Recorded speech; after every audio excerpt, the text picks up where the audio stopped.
Jupiter കാണാൻ അതിമനോഹരമാണ്. അവിടെ വ്യത്യസ്തമായിട്ടുള്ള ഒരുപാട് പാറ്റേണുകൾ നമുക്ക് കാണാൻ സാധിക്കും.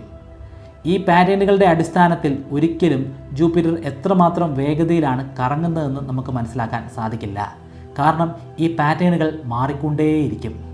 ഇവിടെ ഹൊറിസോണ്ടലായിട്ട് കാണാൻ സാധിക്കുന്ന ഈ പാറ്റേണുകൾ ജൂപ്പിറ്ററിൻ്റെ അപ്പർ അറ്റ്മോസ്ഫിയറിൽ അടങ്ങിയിരിക്കുന്ന മേഘങ്ങളുടെ സാന്നിധ്യമാണ്.